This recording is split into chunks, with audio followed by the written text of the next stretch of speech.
साबुदाणा खीर पाहतोय आपण, त्याच्यासाठी इथे भिजलेला साबुदाणा घेतलेला आहे। ही खीर आपण उपवासाला किंवा एरवीही करू शकतो।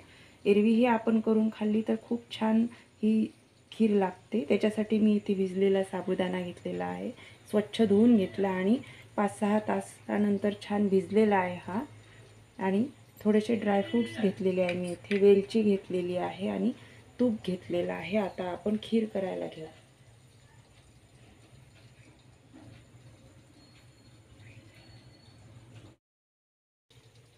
इथे कढई ठेवलेली आहे मी आणि कढई गरम झालेली आहे। त्याच्यामध्ये ड्रायफ्रूट्स घालून थोडेसे तळून घ्यायचे आहे। इथे चारोळी घातलेली आहे मी आणि काजू बदाम घेतलेले आहेत, ते घालून घेते। किंवा कच्चेही आपण साबुदाण्याच्या खिरीमध्ये जर घातले तरी पण छान लागतात, पण असे थोडेसे तुपावरती फ्राय करून घेतले की कुरकुरीतपणा येतो।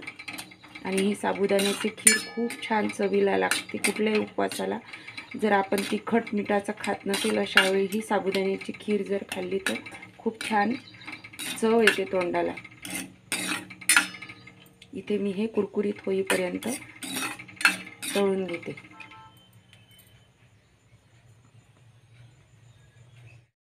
थोडेसे मनुके मी इथे घातलेले आहे आणि आता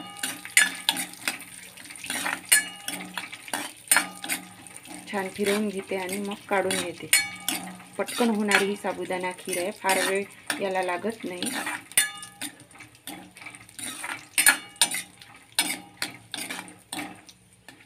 इथे सगळं झालेलं आहे माझं आणि आता मी काढून घेते प्लेटमध्ये।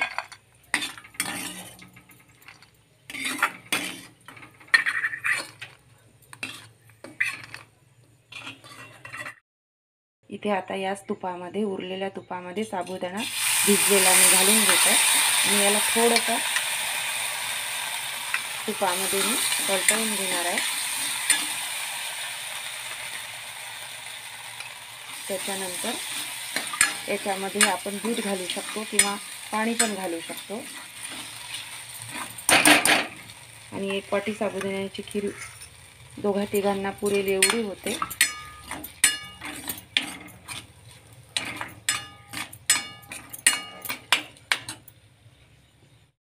इथे आता मी 1 वाटी दूध घेतलेलं आहे, आता साबुदाण्यामध्ये घालून देऊ। आता मी दूध घातलेलं आहे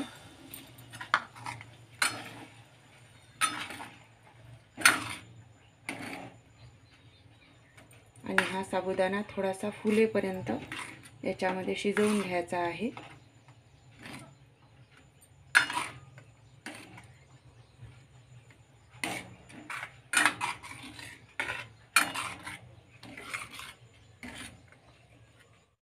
इथे आता छान साबुदाणा फुललेला आहे आणि घट्ट पण आलेले आहे। आता इथे अर्धा वाटी मी साखर घेतलेली आहे। साखरेचं प्रमाण आपण आपापल्या आवडीनुसार कमी जास्त करू शकतो। आणि वेलची घेतलेली आहे, ती आता खिरीमध्ये घालून घेऊ।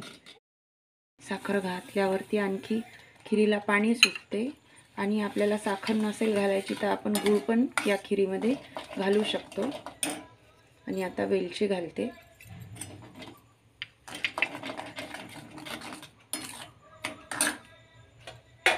आणि तळलेले सगळे ड्रायफ्रूट्स याच्यामध्ये मी घालून घेत आहे।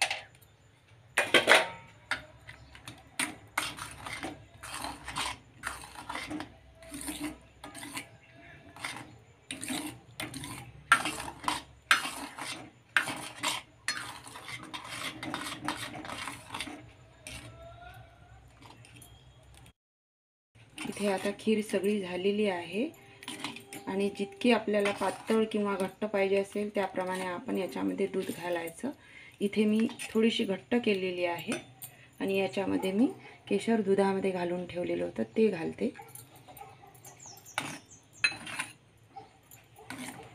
अशी साधी सरळ सोपी खीर तयार झाली खाण्यासाठी।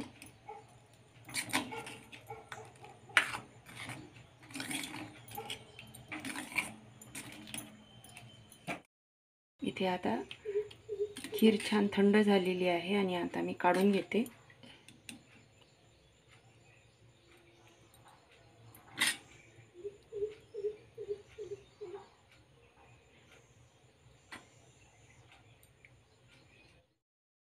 आता इथे खाण्यासाठी छान साबुदाणा खीर तयार झालेली आहे. या आषाढी एकादशीला नक्की करून पहा आणि माझा हा व्हिडिओ जर तुम्हाला आवडला तर लाईक, शेअर आणि सबस्क्राईब करायला विसरू नका. धन्यवाद.